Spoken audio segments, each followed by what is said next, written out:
On n'est pas du monde, une émission proposée par l'équipe du Verbe avec Simon Lessard et Ariane Blais-Lacombe. Cette semaine, à l'émission, Laurence Godin-Tremblay veut être cool et chrétienne en même temps. Jérémy Laliberté s'intéresse à la quête de sens des adolescents.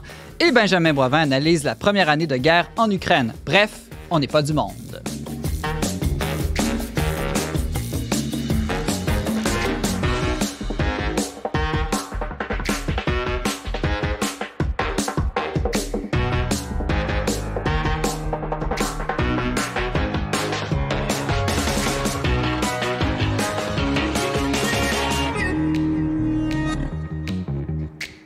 Bonjour à tous, bienvenue à votre magazine Foi et Culture. Ici Simon Lessard, en compagnie de ma co-animatrice Ariane Blais-Lacombe. Bonjour Ariane. Allô Simon. Je te regarde, puis je nous regarde aujourd'hui à l'émission. On est quand même très souriants. On n'a pas des faces de carême en ce temps supposément de grande pénitence. Ben non, hein, moi aussi, je trouve que tout le monde est radieux aujourd'hui. Puis je suis contente que tu Il y a même Laurence, là, qui est, elle, on ne sait pas trop pourquoi, mais elle a des lunettes. On ne sait pas si elle cache des cernes ou autre chose. C'est un accessoire, Simon. Puis OK. je vais pouvoir t'expliquer ça plus tard. C'est bon.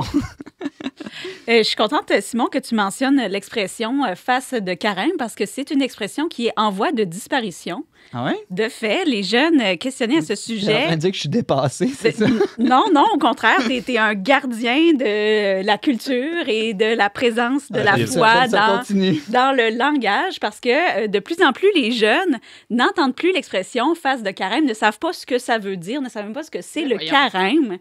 Et donc, on risque de faire disparaître l'expression face de carême comme d'autres expressions comprenant le mot carême qui sont aujourd'hui désuètes et un peu disparues. Mais je voulais quand même vous questionner à ce sujet, tester vos connaissances. Que pensez-vous que signifie l'expression « arriver comme Mars en carême » ? Quelqu'un a une idée? Je sais pas, arriver à la dernière minute, arriver tard? Non, ça veut dire que c'est inévitable. OK. On se reprend, Le Benjamin? carême est toujours en mars. Ben, En tout cas, forcément. une partie du carême, exactement. nécessairement. Tous les 36 carèmes. Tous les 36 carêmes? Aucune idée. C'est quelque chose qui n'arrive pas souvent. C'est rarement. Si ça arrive tous les 36 carèmes, c'est que c'est pas très commun. Ah ben oui, évidemment. Et on termine Comme les avec... 57 Pâques aussi. On termine avec un dernier. Je comprends plus Prêcher les références. 7 ans pour un carême. Comment t'as dit ça? Prêcher 7 ans pour un carême. Et... Ça veut dire se préparer longtemps d'avance. Non, Non? ça veut dire donner toujours le même avis, répété de manière un peu inutile. Ah, je suis bon là-dedans, moi. lassante. Comment tu dis ça? Prêcher 7 ans pour Prêcher un carême. 7 ans pour un carême. On saura s'en servir. Benjamin Boivin, salut. Salut Simon. Merci, Ariane. Alors, toi, ça fait 1 an, j'allais dire qu'on célèbre, non, on célèbre pas, que la guerre en Ukraine a commencé et tu souhaitais revenir sur cette guerre. Oui, c'est ça. Ça fait à peu près 1 an que la guerre a commencé en Ukraine. Il y a beaucoup de questions qui se sont posées dans la dernière année, puis peu de réponses qui se sont données. On va voir qu'est-ce qu'il y a à dire là-dessus. Parfait, merci d'être là. Laurence, Laurence Godin-Tremblay, bonjour. Et pourquoi est-ce que tu as des lunettes?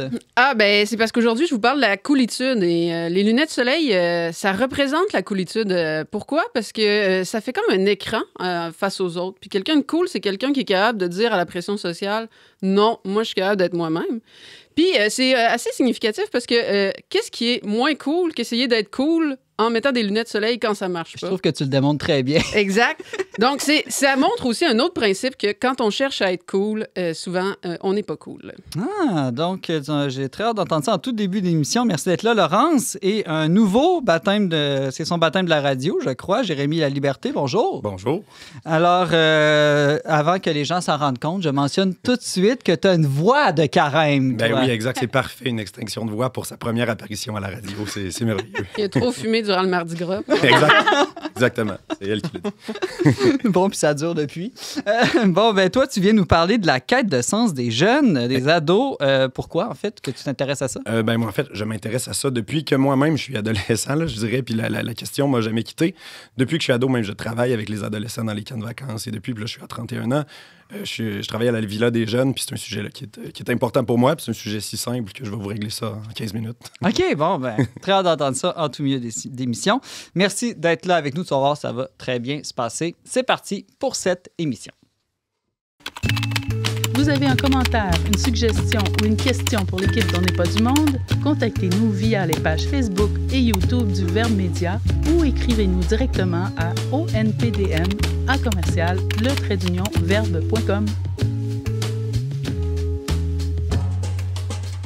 Tout le monde, ou presque, a rêvé d'être cool, surtout quand il était jeune, mais quand on est chrétien, on est souvent étiqueté de quétaine ou ringard. Laurence Godin-Tremblay n'est peut-être pas un modèle de coolitude, je vous laisse juger, mais elle croit tout de même qu'il n'y a rien de plus cool qu'être chrétien. Elle est avec nous aujourd'hui pour défendre cette idée pas du tout à la mode. Salut, Laurence. Pas du tout à la mode, oui, pas du tout à la mode de penser que quand on est chrétien, on est cool. Exactement. C'est plutôt l'inverse, non? Le préjugé, c'est que les chrétiens, c'est des gens un peu soit dépassés ou, comme je disais, un peu quétaines ou ringards, non? Exact. Puis je veux te démentir, là, juger si je suis cool ou non. Je l'étais, Simon. Je l'étais au secondaire. Là, je faisais partie je suis vraiment un homme de foi. Maintenant, quand je suis devenue chrétienne, on pourrait penser que j'ai pris une drop. On pourrait le penser. On pourrait le penser. Puis pourquoi j'ai choisi ce thème-là de la chronique, c'est parce que Jérémy est venu, vient nous parler des jeunes aujourd'hui. Ouais. Et je me trompe pas en disant que les jeunes cherchent à être cool. Ça arrive. Donc, moi, tu le sais, Simon, là, je vous présente les avantages d'avoir la foi, mais pas comme toi. Moi, je vais au concret, terre à terre. Alors, après le sexe, après l'argent, je vais défendre que être chrétien, puis je dis ça pour vous, les jeunes, c'est cool. C'est comme la gloire à petite échelle, on pourrait dire être cool. Bien, c'est sûr qu'il va falloir définir. Puis, même en partant en arrière, on pourrait se poser la question, parce que, bon, là, Simon, j'étais mal prise pour ma chronique, parce que moi, d'habitude, je fais juste copier Thomas d'Aquin. Puis là, j'avais comme pas de question sur la coolitude. Dans la somme théologique, je te confirme que j'ai pas vu « Le chrétien est-il cool? » J'ai vu aucun article là-dessus. Donc, qu'est-ce que j'ai fait? Bon, je suis allée voir sur Wikipédia, puis j'ai fait un sondage Facebook. C'est ça, moi, donc, mes moyens. Donc, des recherches rigoureuses. Des recherches rigoureuses. Moi, c'est tout ce qui me reste quand Thomas d'Aquin n'a rien à dire sur le sujet. Puis, j'ai été surprise, mais la première remarque qu'on me fait, elle est pertinente. Est-ce qu'on devrait chercher à être cool comme chrétien? Parce que quelqu'un m'a signalé, finalement, peut-être que c'est le malin qui est cool, peut-être que c'est le mal qui est cool. Est-ce que c'est pas vouloir être mondain, puis nous, les chrétiens, on n'est pas du monde, d'après tout? Exact. Fait que je pose la question, là, d'abord, là, à vous, là, Ariane, Benjamin, Jérémy. Est-ce que vous, c'est quelque chose que vous cherchez à être cool? Je pense que si tu cherches à être cool, t'es mieux de pas le dire. Ouais, ça, c'est sûr. Parce que après ça, si tu l'as pas... Bonne réponse, Benjamin. On sait pas plus qu'est-ce que lui fait, mais... Bon, en tout cas... Non, mais moi j'ai quand même une réponse. J'y réfléchis, là. Puis je dirais, il faut l'être un peu quand même. Parce que si on veut évangéliser, il faut un bon communicateur, il faut qu'il connecte avec les gens à qui il parle. Donc, il ne faut pas être cool au point de travestir, je dirais, le message de l'Évangile, de devenir mondain, mais il faut l'être assez pour que le message se transmette et passe, puis soit reçu, non? Exact. Bon, ça, c'est une coolitude dont je vais parler un peu plus tard. Là. Je dirais, il faut, comme on a dit, on n'est pas du monde, mais on est dans le monde. Là. Donc, il faut, en quelque sorte, vivre selon les coutumes des gens, selon les modes des gens, dans une certaine mesure, au mieux de nos capacités. Mais là, être chrétien, je dirais que c'est pas là que se situe la première coolitude. Parce que là, il y a quelque chose d'un peu personnel aussi, nos capacités individuelles à tous et chacun. Là, si vous venez chez moi, vous regardez la décoration de mon appartement, et j'ai beau être chrétienne, je suis pas cool à ce niveau-là. Parce que je suis juste pas bonne pour décorer, chrétienne ou pas. Là. Okay. Mais maintenant, je vais vous montrer que le chrétien est plus cool que l'esprit du monde ou que le malin. Parce que, comme j'ai dit, on pourrait avoir l'impression que c'est le méchant qui est cool. Si vous écoutez les films, là, le Joker, par exemple, là, il a l'air cool, etc. Si vous écoutez dernièrement Rihanna au Super Bowl, c'est ça qui est cool, là, se danser en se faisant là, le popotin, là, pour utiliser un terme adéquat. Puis ensuite, Sam Smith, dernièrement, qui a fait une chanson Unholy, si vous avez écouté, là, qui est carrément, il était carrément déguisé en Satan. On pourrait penser, c'est ça qui est cool. Mais moi, je vais vous montrer. Le diable est cool. Le diable est cool. Je vais vous montrer, c'est ça que... Dieu est plus cool? Dieu est plus cool. OK, mais c'est quoi, attends un peu, là, Laurence? C'est quoi toi, t'es une philosophe. Ouais, c'est ça. C'est quoi la définition ou l'essence de la coolitude? Bon, alors, là, ce que j'ai trouvé, grâce à mes recherches rigoureuses, c'est que le cool, bon, étymologiquement, là, revenons à l'étymologie, ça, c'est toujours important, c'est quelqu'un de frais, là. C'est ça, en anglais, là. C'est cette idée de froideur. Puis c'est venu dans un mouvement jazz des années 50 aux États-Unis, là, qui était cool. Bon.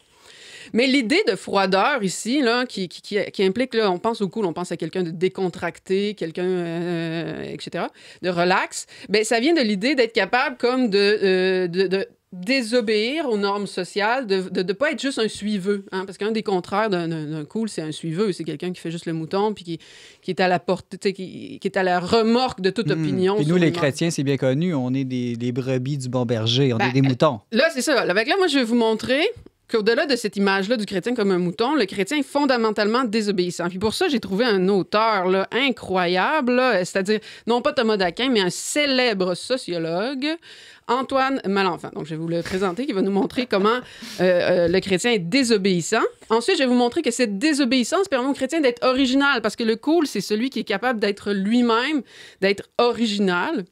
Mais là, ça suffit pas, parce que tu peux être original, désobéissant, mais juste être dans ton coin puis être le bizarre là, de service. Le cool, comment on se le représente? Là, j'ai basé mes recherches sur Degrassi, les frères Scott, là, tout ce qui est, encore une fois, la haute culture. Et j'ai remarqué que le cool, c'est celui qui a des amis. Alors, je vais vous montrer que le chrétien peut remplir toutes ces possibilités-là, c'est-à-dire s'inscrire dans un groupe, avoir beaucoup d'amis. Moi, j'ai jamais eu autant d'amis que depuis que je suis chrétienne. Hey, moi, quand j'étais au secondaire, je trouvais toujours que les chrétiens, c'était les pas d'amis, justement. Et non, et tu t'es toute trompée. Puis, je vais vous montrer, c'est ça, qu'il est désobéissant original. Fait qu'on peut tout de suite... Ben, vas-y avec ton premier. En quoi est-ce que le chrétien, il est désobéissant? Moi, je pensais qu'être un bon chrétien, c'était d'obéir à la loi de Dieu. Alors, comme j'ai dit, ici, j'ai trouvé un texte d'érudit. Dans le texte, ça s'appelle « Entre l'arbre et l'écorce », le texte d'Antoine Malenfant. Je me souviens plus du titre. Là. Publié aux éditions Novalis. Exact. Alors, il nous rappelle que le chrétien, avant d'être le petit mouton qu'on s'imagine, là, obéissant à Dieu, à l'Église, il est d'abord désobéissant. Hein, avant de dire « Oui, je crois en Dieu, le Père Tout-Puissant, blablabla », on dit aussi au baptême, par exemple, je renonce à Satan, je renonce à cet esprit, Puis là, quelqu'un pourrait dire, OK, mais concrètement, qu'est-ce que ça veut dire? OK, mais concrètement, qu'est-ce que ça veut dire, Laurence? Je suis contente que tu me poses la question, Simon. Alors, ce que ça veut dire, c'est que le chrétien, c'est celui aussi qui est capable, justement, de ne pas se plier au mode passagère du monde. Par exemple, cette mode du confort. Antoine Malenfant donne l'exemple de la société qui nous dit, pour avoir des enfants, il faut que tu aies ton petit travail, ta maison confortable, que tout soit bien, tes 2 voitures, ton chien, puis là, peut-être que tu vas pouvoir te permettre d'avoir des enfants. Alors, encore une fois, Antoine nous rapporte qu'il ne s'est jamais senti plus cool, il dit, en accueillant son 8e enfant dans une banlieue, monde de fonctionnaires à Québec. C'est clairement original, en tout cas, 8 enfants.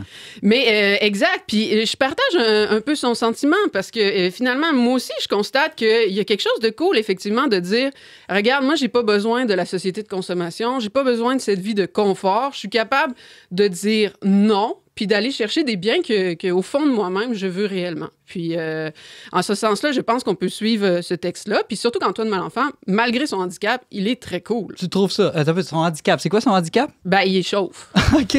Mais grâce à notre foi, il peut espérer la résurrection capillaire. Ah, OK. Prions pour lui. Prions pour lui. C'est un saint patron de ça, Simon? La coolitude ou de la résurrection des cheveux? La résurrection capillaire. Je vais y réfléchir. Ben, Samson, peut-être? Je sais pas, en tout cas. Bon point. Bon, là, je vais arrêter de badiner, là, maintenant que sa sœur est vengée. Voudrais-tu me dire, ce serait quoi la bonne question que je pourrais te poser rendu ici, Laurence? Bon, alors, la capacité d'être désobéissant, moi, je vais défendre que ça permet d'être original. Puis là, je vais m'appuyer sur une citation du bienheureux Carlo Acutis, qui était un adolescent, qui est mort adolescent, qui disait « On est tous comme des originaux, mais la plupart meurent comme des photocopies. » Alors, ça m'a fait beaucoup réfléchir comme citation, parce que d'un certain point de vue, on pourrait dire que les cathos, c'est ceux qui se ressemblent. Je veux dire, ils vont à l'église. On prie tous pareil, on pense tous pareil, puis on vit tous selon les mêmes standards moraux en plus, pareil. Benjamin dirait qu'on porte toutes les mêmes bottes. Fait que, je veux dire, il y a beaucoup de choses qui ont l'air similaires.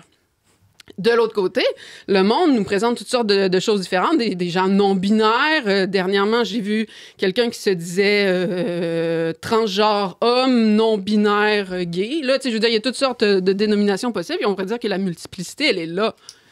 Mais ce que je pense que Carlo Acutis voulait souligner, c'est que fondamentalement, quand on est à la remorque des autres, quand on est incapable de faire des choix parce que c'est vraiment ce qui nous rend heureux, parce que ce qui est vrai, mais simplement parce qu'on veut plaire au monde, quand même, ce qu'on recherche premièrement, c'est d'être original. Le paradoxe, c'est qu'on devient une pâle copie. Au final, il peut y avoir toutes sortes de façons de je dirais, s'égarer du message chrétien, d'aller dans d'autres directions. Là. Il y a un principe en philosophie qui dit que le mal est multiple. Il y a une multiplicité de voies dans la vie. Mais quand finalement, ce qui nous guide, c'est d'être aimé, c'est le plaisir, le confort, ça finit par être la même destinée, en un sens, un esclavage. Puis oui. J'allais dire, il n'y a rien de moins original quand tu es jeune que de chercher à être original. Exact. Puis un autre signe de ça m'a frappé dernièrement en lisant C.S. Lewis, où il dit quelque chose comme Satan, puis tout ce qui s'apparente à Satan, là, qu'on croit ou non en Satan, là, c'est important de voir tout ce qui veut nous exploiter. Parce que les publicités, on pourrait les voir comme ça veut nous exploiter. Ça veut pas ton bien, là, une publicité d'auto. Ça veut que tu achètes son auto. Bon, tout ce qui veut nous exploiter nous rend esclaves, alors que Dieu veut nous faire fils. Et quand on est enfant, ben, on le voit comme quand on est parent, justement, nos enfants, on veut les rendre parfaitement eux-mêmes avec leurs dons spécifiques. C'est une chose dans laquelle on croit, que Dieu a donné à chacun des dons différents à exploiter, à mettre au profit. Puis en ce sens-là, c'est là le paradoxe. En ne cherchant pas, premièrement, l'originalité, je pense on peut la trouver. Est-ce qu'on pourrait pas dire, Laurence Godin-Tremblay, qu'on ne devient pas original, on est original? On est original, on le devient au sens où on a, un peu comme la parabole qui dit, bon, Dieu nous a donné des talents puis il faut les faire fructifier. Là, je pense on est appelé à faire fructifier cette originalité-là, à être soi-même, mais pour ça, il faut croire qu'on est aimé, non pas par, comme je l'ai dit, là, la pression sociale, les autres autour de nous, mais par un père, par quelqu'un qui dit « Je te veux comme ça, tel que tu es, avec tes différences. » Moi, la première, hein, je me suis fait dire souvent que j'étais bizarre ou des choses comme ça. Je comprends pas. Mais, on va t'expliquer après l'émission, Laurence. Oui, c'est ça. Merci. Mais c'est vrai, il y a une originalité dans chacun, puis je le vois autour de moi. Puis quand on embrasse ça en disant « Mais c'est mon père qui m'a voulu ainsi », je pense que c'est le meilleur moyen de faire fructifier cette originalité-là. Là, Laurence, tantôt, tu as dit que les gens cool, un des signes qui sont vraiment cool et pas juste bizarres, c'est qu'ils ont plein d'amis. Exact. Mais là, moi, les chrétiens, souvent, c'est des gens qui vont être exclus, justement, par les non-chrétiens, qui vont être tassés, jugés, persécutés. C'est pas... généralement, quand tu arrives à l'école, tu dis « Moi, je suis chrétien. » Le monde, il ne s'attroupe pas autour de toi comme si tu es le champion de l'équipe de football. Oui, bon, c'est sûr que là, tout ça est bien, comment je dirais, bien paradoxal, là, justement. Là. C'est-à-dire que quand je dis que le chrétien a beaucoup d'amis, il faut faire quelques pas en arrière. En fait, il faut réfléchir à qu'est-ce que c'est l'amitié. Puis, on pourrait comparer deux types d'amitié, l'amitié de plaisir puis l'amitié de vertu, là, comme le fait Aristote dans l'Éthique Nicomaque, et dire que dans la société, il y a beaucoup d'amitié de plaisir, c'est-à-dire que les gens se lient ensemble parce qu'ils se font rire ou parce que des choses comme ça. Puis à ce moment-là, je dirais que c'est toujours des amitiés fragiles. Hein. Moi, mon frère, je me souviens au primaire, le meilleur exemple des amitiés de plaisir, c'est les enfants de primaire. Tu sais, je disais, puis Philippe, c'est-tu ton ami aujourd'hui? Non, mais demain peut-être. Tu sais, ça change tout le temps. Tandis que C.S. Lewis, par exemple, dans un de ses livres, va dire, les amis, c'est ceux qui, leur façon de se dire « je t'aime », c'est « vois-tu la même vérité que moi? Vois-tu le même bien que moi? » C'est comme, au lieu de se dire « je t'aime », ils disent « regarde cette vérité avec moi ». Puis ça, en ce sens-là, je pense que le christianisme, c'est le meilleur moyen de trouver quelque chose de commun sur lequel s'appuyer pour que, malgré nos différences, malgré nos originalités, nos bizarreries, on soit capable de se rassembler et de vivre dans une communion où c'est une amitié profonde. Puis là, je pourrais élaborer sur le sujet, mais je pense que c'est ça aussi, quand on le vit, moi, c'est vraiment une expérience forte. Je le répète souvent à mon mari. Regarde combien on a d'amis. Regarde comment c'est facile de se faire des amis. Des vrais amis, présents, originaux, intéressants, fascinants. Hey, merci, Laurence. Mais j'ai jamais dit que tu étais mon ami. Mais puis je me souviens, quand je suis allée en Florence, en Italie, pendant 1 an, on m'avait dit, tu vas voir, les Italiens là, sont durs d'approche, tu te feras pas d'amis. Puis comparons la situation. J'ai une amie qui est allée, elle n'est pas chrétienne, elle ne s'est pas trouvée d'amis. Elle a trouvé ça difficile, personne ne lui parlait. Je suis allée là après 3 semaines, j'avais une gang d'amis avec des discussions profondes, avec un lien de l'aide, etc., etc. En terminant, Laurence, c'est quoi, là, au fond, la différence fondamentale, excuse, là, j'ai beaucoup de fond dans ma question, là, entre la coolitude du monde puis la coolitude de Dieu? OK. La coolitude, je pense que nous amène le christianisme, c'est comme je l'ai dit, là, une capacité à désobéir, à être original, à avoir des amis, parce que tout ça n'est pas fait, je dirais, surtout l'originalité de la désobéissance, tout ça n'est pas fait comme juste pour le faire, là, juste par orgueil, mais parce qu'on recherche vraiment une vérité, puis comme le dit l'Évangile, quand on recherche le royaume des cieux, le reste nous est donné par surcroît. Alors, moi, je pense que c'est la même chose pour la coolitude. Cherche Dieu, tu seras cool. Cherche Dieu et tu seras cool. La coolitude du monde, je pense que c'est quelque chose de très apparent, de fugace, ça suit les modes. Mais quand on creuse en arrière, ben, on se rend compte que c'est pas quelque chose qui nous fait vivre, qui nous fait grandir. Puis en ce sens-là, c'est pas bon. Laurence Godin-Tremblay, doctorante et enseignante en philosophie et spécialiste de la coolitude. Merci beaucoup pour cette chronique vraiment cool. Merci, Simon.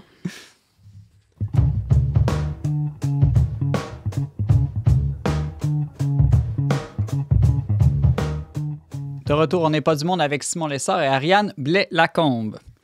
Comme toute crise, la crise d'adolescence est un temps de remise en question et de grandes décisions. Quelles sont les questions existentielles qui habitent les ados et comment les aider dans leur quête de sens sans trop s'imposer ni s'effacer?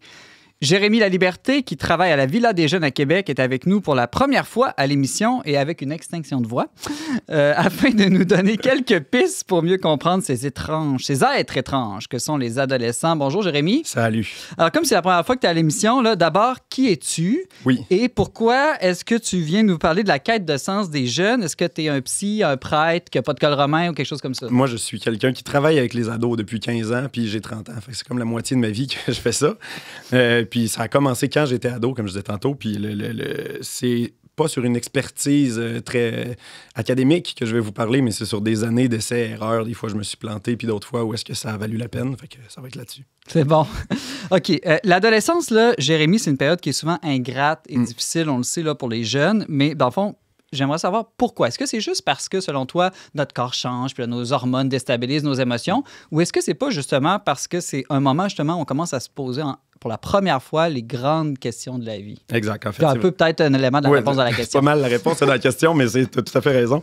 C'est qu'en fait, l'adolescence, c'est une transition. Ça fait pas si longtemps que l'idée de l'adolescence existe comme une catégorie, là, parce qu'en fait, c'est un entre-catégorie. Puis c'est une transition comme à réussir entre l'enfance puis l'âge adulte.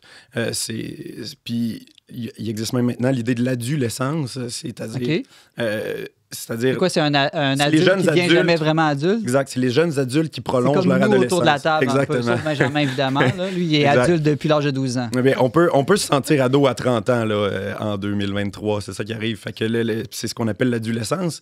Mais est-ce que c'est vraiment souhaitable? Ben voilà, en fait, l'idée, c'est de réussir la transition, pas de rester dedans toute la vie. Me semble. Mais l'affaire, c'est que... l'adolescence, t'arrives à la fin de la naïveté, c'est-à-dire, comme enfant, on vit des épreuves puis on n'est pas 100% naïf, mais à l'adolescence, on nous protège moins. Des réalités comme juste la souffrance, les premières peines d'amour, le décès des gens, on nous le dit en pleine face, etc. Mais c'est moi où l'adolescence aussi commence plus tôt, là, selon les gens. Oui. Comme les gens me disent souvent, voici ma grande ado, puis elle a comme 9 ans. Puis là, dans ma tête, t'es pas ado à 9 ans. Là, c'est parce qu'on est francophone. Parce qu'en anglais, c'est plus facile. Là. Les anglophones, c'est teen. Fait que ça commence à 13 ans. Ouais, effectivement. Ah, ben là. Mais c'est vrai que j'aimerais mieux, Benjamin, que tu me contredises pas trop pendant l'émission. Je préfère te contredire. Tu as dit la semaine une autre semaine que tu voulais être moins contrôlant là, sur les chroniques. Bon, merci. Continuons. Oui, j'y vais. Mais c'est vrai, par contre, que justement, l'adolescence, c'est une transition. Puis si on est exposé plus tôt aux réalités adultes, ben la transition commence plus tôt, évidemment. Là.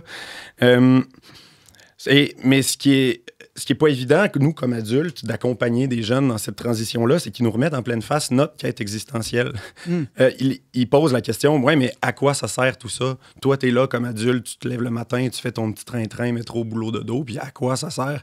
Puis si, comme adulte, ben, ça peut être vertigineux. Si t'en as pas de réponse. Si t'en as pas de réponse, ça se peut qu'ils te remettent en questionnement, puis c'est pour ça qu'il y a bien des gens qui vont dire, hey, moi, je travaillerai jamais d'une école secondaire, je travaillerai jamais avec les ados. Ils sont épeurants parce que ils n'ont pas, eux autres non plus, les obligations de prendre la vie à bras-le-corps, je dirais, puis d'avancer. Eux sont comme un peu spectateurs de la vie d'adulte qui s'en vient. Puis ils ont 1000 questions, puis si on n'a pas de réponse, ils vont nous le faire savoir. Selon ton expérience, Jérémy, auprès des jeunes, là, c'est quoi les questions principales qu'on se pose quand on est ado? Il y a des choses toutes simples comme... Puis simple mais immense, comme mais à quoi ça sert tout ça, là? C'est souffrant des fois, puis...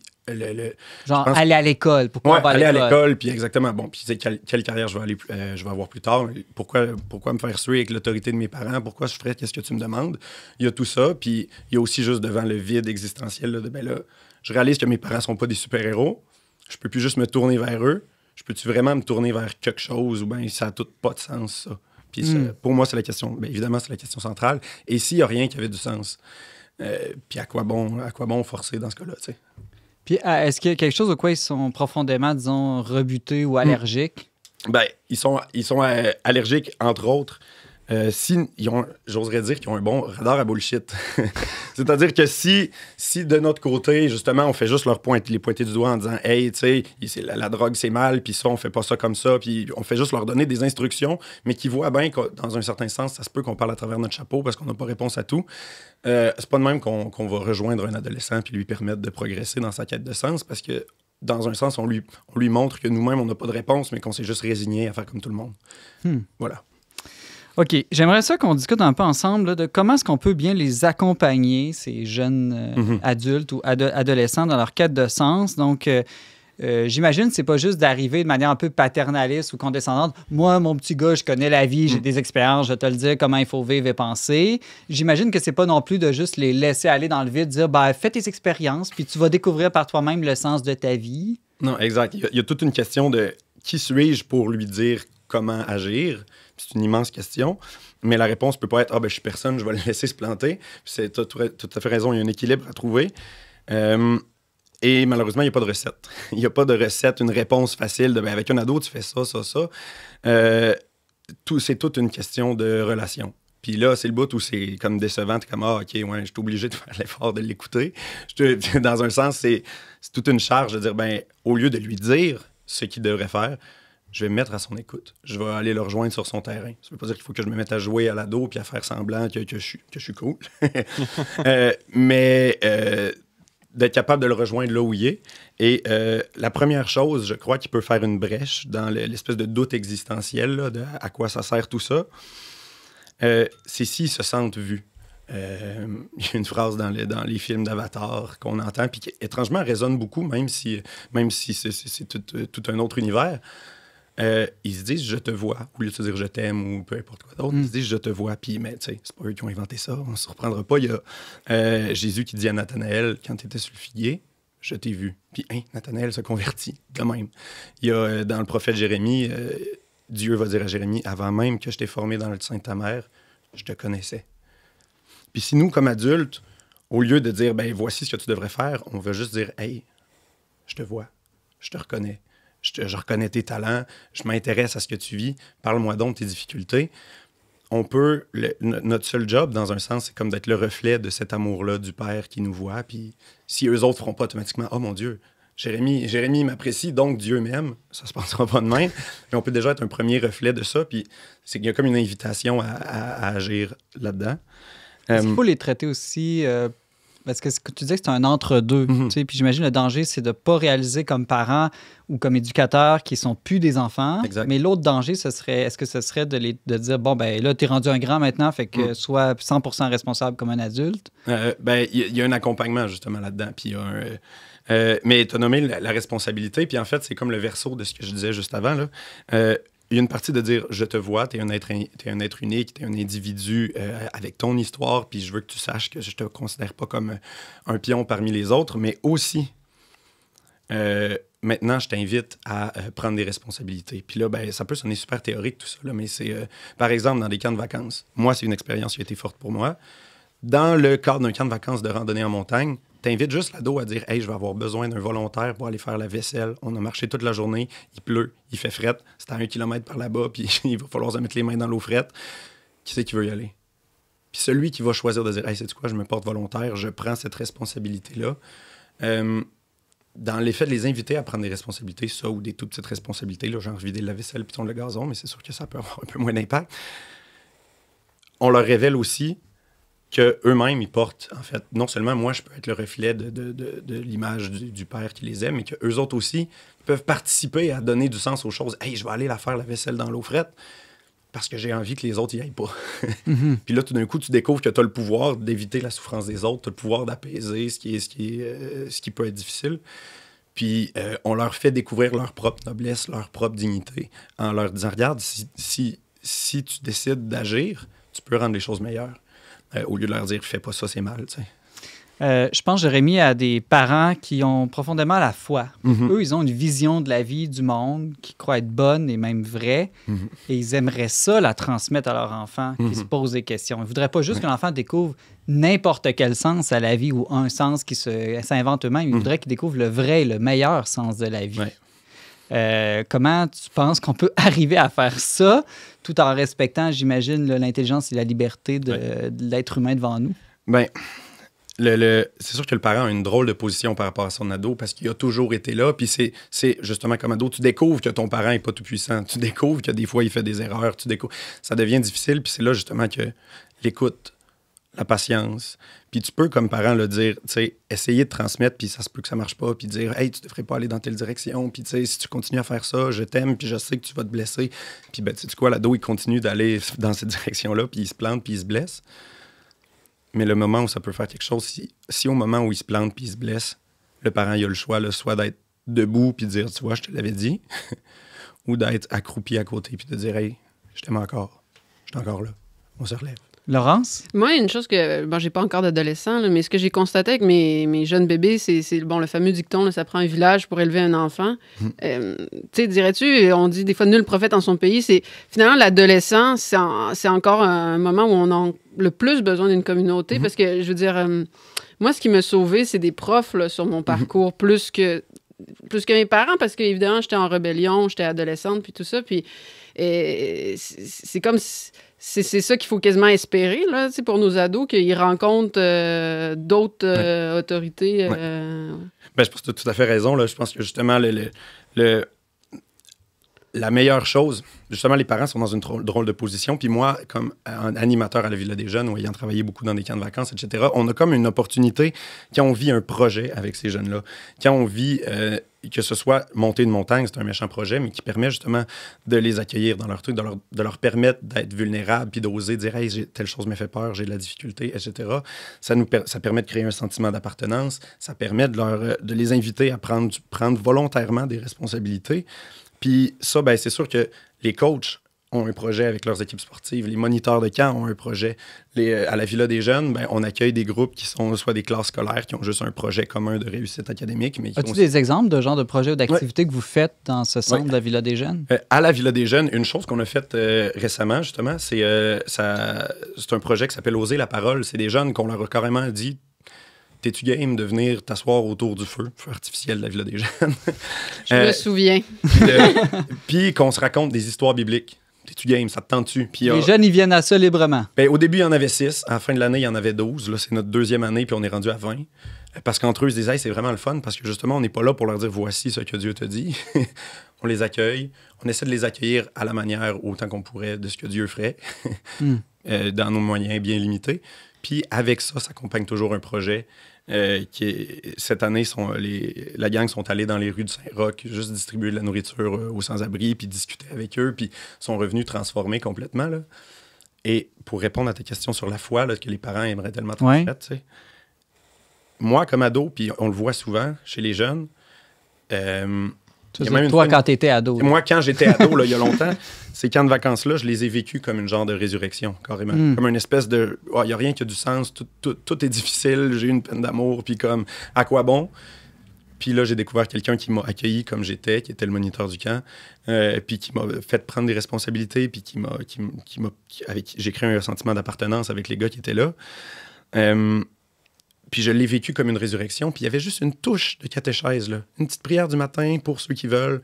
Puis une fois dans le camp, une touche de catéchèse qui parlait de résurrection. Puis qu'on avait tellement vécu des choses intenses ensemble que comme, ah, OK, oui, c'est ça. Le Seigneur est passé dans ma vie cette semaine.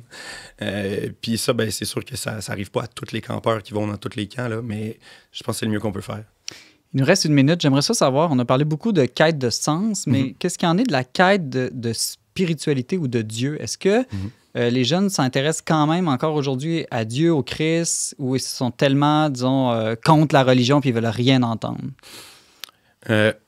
il y a un vide, point. En ce moment, il y a certains nos grands-parents, en tout cas les gens de la génération de nos grands-parents, ont beaucoup rejeté en bloc l'Église. Les gens de la génération de nos parents ont remis à notre génération une espèce de résistance. Mais les jeunes, en ce moment-là, les ados, en ce moment-là, sont nés en 2010. Il y avait personne. il y en a beaucoup des générations d'indifférence depuis, là. Fait qu'en ce moment, il n'y a juste rien. Ils savent pas ce que carême veut dire. Si tu leur proposes quelque chose Non, exact. Si tu leur proposes quelque chose de vivre quelque chose qui semble avoir du sens, là, ils sont comme intrigués, puis ils veulent en savoir plus, puis ils sont en recherche, mais tu sais, au sens où tout ado peut être en recherche de sens, là, puis il peut le trouver autant dans la drogue que dans des amitiés malsaines, que dans toutes sortes d'autres affaires, là, pas juste des trucs malsains, mais ce que je veux dire, c'est il n'y a pas une recherche, mais ils n'iront pas chercher d'abord dans la Bible ou dans les philosophes, ou tu sais, ils veulent vivre de quoi qui a du sens, là. Voilà. Au niveau plus de l'expérience que des idées à cet âge-là. Exactement. Merci, Jérémy Laliberté. Un peu, là, je retrouve mes notes. Là. Tu es animateur et formateur à la Villa des Jeunes de Québec. Tu étudies aussi en philosophie et en théologie. Merci d'avoir été là avec nous aujourd'hui. À une prochaine fois avec une meilleure voix, j'espère. J'ose espérer. Merci.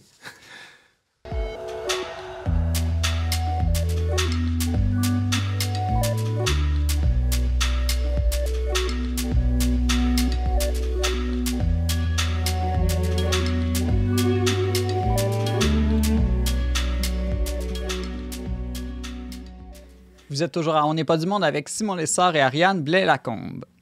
Il y a environ 1 an déjà éclatait la guerre entre la Russie et l'Ukraine. Ce conflit armé qui devait être court s'éternise pourtant et nous oblige à repenser la réalité de la guerre que l'on pouvait croire dépassée en Occident. Notre politologue en résidence, Benjamin Boivin, est avec nous pour en parler. Salut, Benjamin. Salut, Simon. Alors, qu'est-ce qui explique, là, selon toi, que tout le monde s'est un peu trompé? Tout le monde disait au début de cette guerre en Ukraine que une superpuissance comme celle de Poutine va certainement écraser en quelques semaines ou mois l'Ukraine. Puis cette guerre-là, elle va être éclair et sans réel combat. Là. Là, il y a différentes manières de répondre à cette question-là. Là, il y a un aspect technique, là, la façon dont les opérations militaires se sont passées, la manière dont l'intervention russe sur le territoire a été faite, puis la manière dont les Ukrainiens ont réagi, les Occidentaux ont supporté les Ukrainiens. C'est pas nécessairement de ça dont je prévoyais te parler aujourd'hui. Mais dans tous les cas, il est certain qu'une guerre comme celle-là, sur le territoire européen, entre une grande puissance comme la Russie, puis une puissance moyenne comme l'Ukraine, là, qui est vraiment un pays de très grande ampleur avec une grande population, c'est un événement qui est sans précédent historique depuis environ la fin de la Seconde Guerre mondiale. Mais c'était pas sans précédent récent. Là. La Russie avait déjà envahi la Crimée, qui est la partie au sud de l'Ukraine, la partie de la péninsule au sud, qui est dans la mer Noire. Et puis, l'intervention de la Russie, le rapprochement des opérations militaires spéciales russes sur la frontière avec l'Ukraine, ça se faisait déjà depuis un certain temps. Mais c'est certain que ça a surpris un peu tout le monde, parce qu'après tout, dans notre société occidentale moderne, dans notre manière de vivre, on n'est pas habitué de penser à la guerre comme une réalité potentiellement présente ou même future. La guerre, c'est une chose du passé ou une chose d'ailleurs. La guerre, c'est une chose... on voit des guerres entre des petites sociétés, entre des petits États, dans des pays étrangers, dans des continents étrangers, mais on n'est pas habitué de concevoir la guerre comme une réalité qu'on peut expérimenter dans notre espace de civilisation. Pour être chez nous, parce que là, nous, on est en Amérique, mais j'ai des amis qui vivent en Europe, c'est comme des fois, c'est juste à quelques kilomètres de chez eux que se passe la guerre.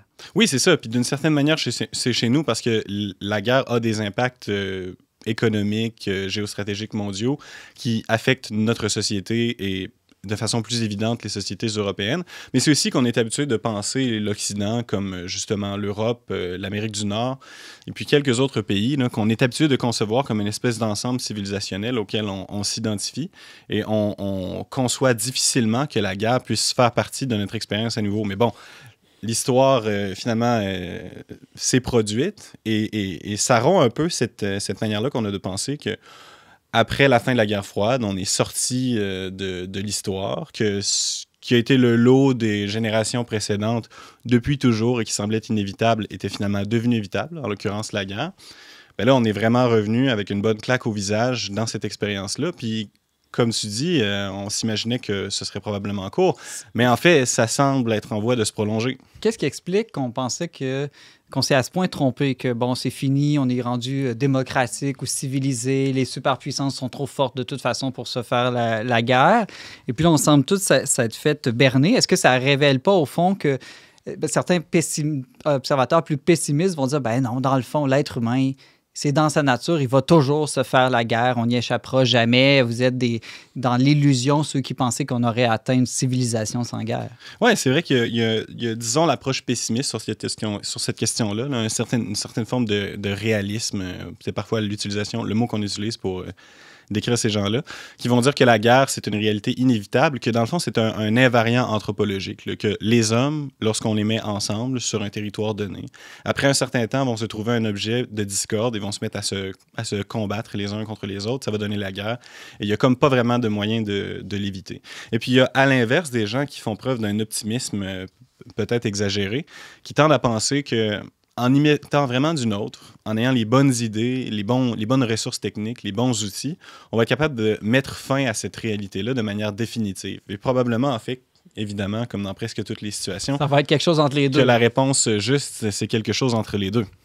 Et justement, cette réponse, oui, Ariane? En fait, est-ce que ce qui se passe vient invalider la théorie de la paix démocratique? Tu as mentionné la démocratie, mais la Russie n'est pas une démocratie. Donc, en fait, ceux qui sont optimistes pourraient continuer de dire il faut miser sur la démocratisation des sociétés à travers le monde. Puis quand on va avoir la démocratie partout, on n'aura plus la guerre. Non, c'est vrai que c'est une question intéressante. C'est vrai que les tenants de la théorie de la paix démocratique, là, pour le dire rapidement, c'est des gens qui pensent que les démocraties ne se font pas la guerre les unes contre les autres et qui c'est ce qui explique que dans le monde occidental, depuis la fin de la Deuxième Guerre mondiale, il n'y a plus eu de guerre significative. Évidemment, la Russie n'est pas une démocratie. Elle n'a jamais été une démocratie dans toute son histoire. Avant d'être l'État de Poutine, c'était l'Union soviétique et avant ça, c'était un empire. Mais au-delà de la théorie de la paix démocratique, il y a une espèce de mentalité qui, pour répondre à ta question plus directement, est le fruit d'une idéologie, l'idéologie libérale, suivant laquelle, finalement, on est arrivé à un tel degré d'avancement civilisationnel qu'on a comme compris que la guerre n'était pas à notre avantage et que les différents conflits entre les différentes sociétés sont mieux réglés par des moyens diplomatiques ou par exemple par le commerce. Ça, c'est vraiment l'idéologie qui régnait à la fin de la guerre froide, après l'effondrement du bloc soviétique. Et je pense qu'on a probablement été aveuglés là, par finalement, il y a quelque chose de séducteur là, dans cette manière de penser-là, là, parce qu'après tout, la guerre, c'est quelque chose de terrible, d'absolument épouvantable. Il n'y a aucune raison de désirer que la guerre se produise. Mais malgré tout, elle finit toujours par se produire. Est-ce que ça ne serait pas lié aussi au déclin du christianisme? Ce que je veux dire par là, c'est que dans le christianisme, il y a l'idée que l'homme, même s'il essaie de viser le bien, il demeure marqué profondément par le péché.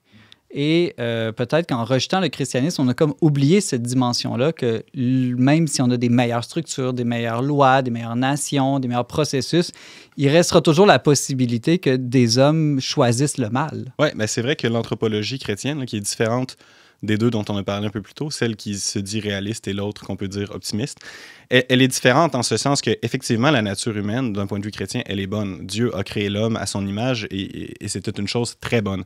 Mais on connaît l'histoire, on sait comment les choses se sont passées, le péché originel. Et puis, finalement, cette nature humaine-là qui est bonne, mais elle est aussi blessée. Et donc, par conséquent, les hommes cherchent à faire le bien en général. Et même Saint-Augustin va dire que, d'une certaine manière, lorsqu'on fait la guerre, en tant que chrétien, lorsqu'on mène une guerre juste, on la fait en vue de la paix et on est presque déjà en train de participer à la paix. Là, tu as mentionné le terme « guerre juste ». Certains pourraient se dire, mais est-ce que ça existe, ça, une guerre juste? En tout cas, tout le monde semble s'entendre pour dire que cette guerre entre la Russie et l'Ukraine, c'est pas une guerre juste. Qu'est-ce que tu veux dire par la possibilité qu'il y ait une guerre juste? Oui, c'est une question intéressante. De fait, c'est vrai que si on regarde la guerre dans sa totalité, là, la guerre entre l'Ukraine et la Russie dans sa totalité, on peut dire que ce n'est pas une guerre juste parce que l'invasion russe sur les territoires ukrainiens apparaît complètement injustifiée. Il n'y a pas de motifs rationnels qui ont été expliqués, aucune raison particulièrement évidente. Mais la guerre juste, c'est toujours quelque chose qui est asymétrique. celui qui se fait attaquer, en l'occurrence, l'Ukraine se fait attaquer par la Russie, peut être justifié de choisir de faire la guerre pour défendre son territoire. Donc, c'est une guerre juste pour l'Ukraine en ce moment de se défendre contre la Russie. Oui, c'est assez évident que c'est une guerre juste. D'ailleurs, le Saint-Siège, à travers la personne du secrétaire d'État, du cardinal secrétaire d'État, a exprimé de façon très claire que l'Ukraine avait le droit de se défendre dans cette situation-là. Et ça va un peu contre l'idée du pacifisme, qu'il faudrait jamais faire la guerre et puis même ne pas avoir d'armée, ce serait mieux. Parce qu'on voit que plusieurs États se sont réveillés. Oups, peut-être que ce serait bien qu'on renouvelle notre armée.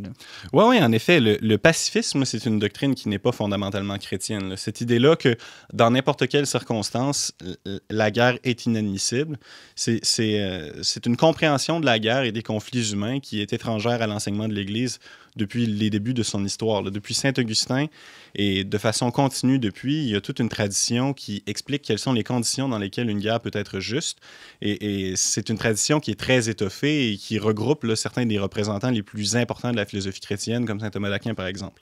En gros, ce serait quoi les critères ou les conditions d'une guerre juste? Bien, c'est une question qui est complexe parce qu'il y a toute la question des critères pour entrer en guerre, la question des critères qui concernent la conduite de la guerre en tant que telle, puis aussi une tradition un peu moins développée qui concerne la fin de la guerre, puis aussi les conditions de rétablissement de la paix entre les nations. Mais si on se tourne vers saint Thomas d'Aquin, puisque toi, tu ne l'as pas fait aujourd'hui, je vais prendre la liberté de le faire. Saint Thomas d'Aquin est assez succinct sur cette question-là. Il dit qu'il y a 3 conditions qui permettent de définir une guerre comme étant juste. Il va dire que la guerre doit avoir été avancée, menée, demandée par l'autorité légitime. Donc, ça veut dire que, par exemple, si le Canada devrait déclarer une guerre, ben c'est pas moi avec, je sais pas, moi, la gang de chums et une milice qui déclenchait la guerre. Moi, 20 000 de mes amis qui décident de faire la guerre contre l'Ontario, je sais pas. Ça écarte la guerre civile d'emblée, c'est ça? Oui, exactement. Okay. Un deuxième critère, c'est une cause juste. Et donc là, évidemment, on pourrait dire, bon, c'est quoi une cause juste? Puis il y a toute une tradition pour réfléchir à cette question-là, mais la cause la plus juste et la plus évidente, c'est la légitime défense. Si une société, en l'occurrence la société ukrainienne, est attaquée directement par la Russie, il est parfaitement juste qu'elle se défende sur le principe, de manière générale. Et enfin, le troisième critère, c'est sur la base d'intention droite. Et donc là, évidemment, ça, c'est un critère qui est un peu plus difficile à interpréter parce que les intentions subjectives, disons, du dirigeant ne sont pas toujours claires, mais sur le plan des intentions qui ont été exprimées publiquement et de la manière dont les faits se sont déroulés, là, tel que n'importe quel observateur rationnel peut les regarder, il est assez évident à partir de ces 3 critères-là que la guerre que l'Ukraine mène à la Russie est juste, même si, évidemment, la guerre que la Russie mène contre l'Ukraine, elle, est injuste. Est-ce qu'en même temps, toute guerre provoque pas plein d'injustices? C'est assez dur, il me semble, à ce que chaque soldat, chaque bataille soit faite selon le juste milieu de la vertu, qu'il n'y ait aucun débordement dans des conditions aussi extrêmes. Oui, dire qu'une guerre est juste, ça veut pas dire qu'une guerre est juste en général, ça veut pas dire qu'il n'y a pas des injustices particulières qui sont commises dans le contexte de cette guerre-là. Puis ça, en fait, c'est toute la question des principes de la guerre juste dans la conduite de la guerre. Donc, il y a des choses que les États peuvent choisir de faire ou de ne pas faire pour mener une guerre juste dans le contexte de la guerre lui-même. Mais il y aura toujours, et puis là, ça, c'est quand même important de le souligner, des individus, des soldats. C'est des soldats particuliers qui font la guerre. Puis chaque soldat, dans une situation vraiment, là, une expérience humaine extrême comme la guerre, là, il n'y en a pas. Là. Et les soldats qui sont mis dans cette situation-là, c'est presque inévitable que certains d'entre eux vont, à un moment ou à un autre, commettre certaines injustices, en être témoins et pas chercher à les empêcher. Et donc, la guerre est toujours une tragédie. Et même s'il peut être justifié pour un pays comme l'Ukraine de se défendre contre la Russie, ça ne veut pas dire que dans l'action, il n'y a pas des Ukrainiens qui vont commettre de graves injustices, évidemment. C'est ça, parce que même si la guerre est juste du point de vue de la légitime défense pour les Ukrainiens, il se pourrait que leur contre-attaque ou réaction ne soit pas toujours ajustée. Bon, ça, tu vois, c'est un des critères S'ils lancent des bombes nucléaires sur Moscou, par exemple, ce serait peut-être pas juste. Exact. Ça, c'est un des critères dans la conduite de la guerre, c'est d'avoir une réponse qui est proportionnée. Et donc, si par exemple, les Ukrainiens avaient l'arme nucléaire, ce qu'ils probablement aimeraient avoir en ce moment, ils en ont déjà eu, ils ont renoncé et maintenant ils sont attaqués, bien, s'il y avait l'arme nucléaire et qu'ils choisissaient d'attaquer la Russie, ce ne serait pas une réponse proportionnée. Et donc, la guerre menée par l'Ukraine ne serait plus juste, de manière assez évidente. En terminant, Benjamin, j'ai le goût de te reposer un peu une question qu'on a parlé au début. Là. Qu'est-ce que, selon toi, ce conflit qu'on a tous été témoins dans la dernière année nous révèle sur la nature, disons, de la guerre et de l'être humain? Est-ce qu'il faut se dire, dans le fond, ça montre qu'il n'y aura jamais la paix, au fond? Comme bien des difficultés, quand on les regarde du point de vue de la foi, là, c'est vraisemblable qu'il n'y aura jamais une paix complète sur la Terre. On peut difficilement imaginer qu'il y aura une paix, un repos souverain entre les nations, là, ici sur Terre, qu'on pourrait assimiler à une forme d'utopie. Et donc, il faut réalistement prévoir de façon prudentielle que des guerres peuvent se produire. Il ne faut pas se laisser, disons, envoûter par une espèce d'idéal utopique qui nous amènerait à nous laisser surprendre lorsque de telles choses se produisent. Mais j'imagine qu'on peut garder une espérance quand même, puis pas tout être défaitiste, puis tout abandonner. Exact. Puis cette espérance-là doit nous motiver concrètement dans l'action à faire tout ce qui est dans notre pouvoir pour chercher à éviter des conflits armés comme ceux-là. Benjamin Boivin, on aurait pu en parler pas mal plus longtemps. C'est un phénomène très complexe que la guerre et en plus la guerre en Russie, en Ukraine. Tu es secrétaire de rédaction au magazine Le Verbe. Merci beaucoup pour tes éclairages sur cette douloureuse question de la guerre. Merci. Ça a été un plaisir. Vous aimeriez réécouter ou partager une chronique dont n'est pas du monde? Abonnez-vous dès maintenant aux pages YouTube et Facebook du Verbe Média pour retrouver toutes nos émissions et ne pas manquer C'est l'avenir.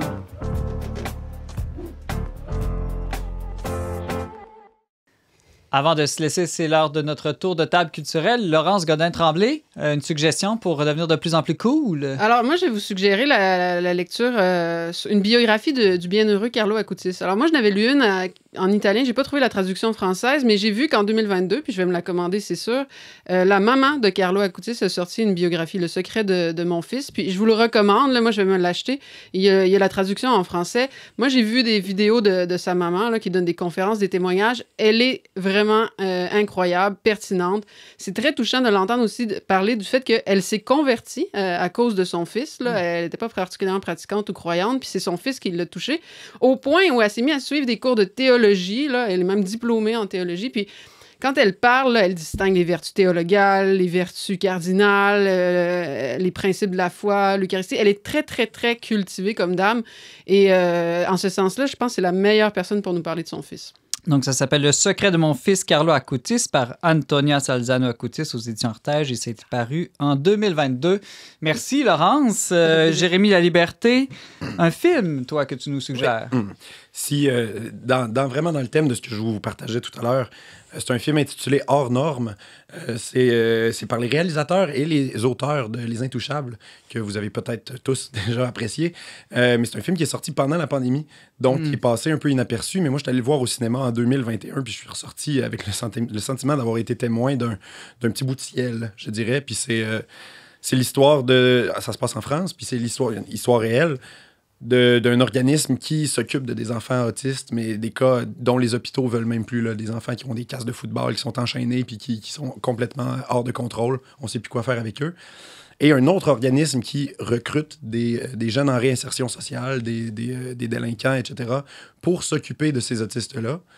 Puis, je vous parlais tantôt de jamais abandonner les ados, puis de leur confier des responsabilités. C'est exactement ce qu'on voit, puis ils vivent tous un moment de ciel, je dirais. Voilà. Wow, ça me donne le goût d'aller voir ça. Donc, Hors normes, c'est par Olivier Nakache et Éric Toledano, c'est bien ça? Voilà, exactement. Voilà. Puis je pense que c'est avec Vincent Cassel, hein? Exactement. Et Reda Kateb, ils sont deux, là, qui sont comme les deux directeurs. Éducateurs, les éducateurs, là, qui sont des hommes saints, on voit, qui sont religieux, mais c'est juste souligné une seconde dans le film, mais on voit que c'est des hommes de Dieu. Est-ce que c'est basé comme sur une histoire vraie? Oui, exactement. Okay. Puis c'est toute l'histoire de comment ces organismes-là sont vraiment carrément hors normes, là. C'est-à-dire que le gouvernement veut les empêcher parce qu'ils s'occupent tellement de cas qui sont n'importe quoi qu'ils n'arrivent pas à respecter les normes sanitaires et de toutes les autres affaires. Mais en même temps, si personne s'occupe de ces jeunes-là, qui va le faire? Fait que c'est toute cette question-là. Merci, Jérémy Laliberté. Ariane Blais-Lacombe, on termine avec toi. Alors, je pense que tu as pensé à quelque chose, vu qu'on célèbre cette semaine la Journée internationale du droit des femmes. C'est bien ça? Oui, tu l'as bien dit. Pas la journée de la femme. Pas besoin de nous offrir de fleurs. C'est la journée du droit des femmes. Alors, offrez-nous des droits. On aime mieux ça. Je ne me tanne pas de recommander Mon corps ne vous appartient pas de Marianne Durano. C'est paru chez Albin Michel en 2018. Mais je crois que le contenu de ce livre reste vraiment actuel.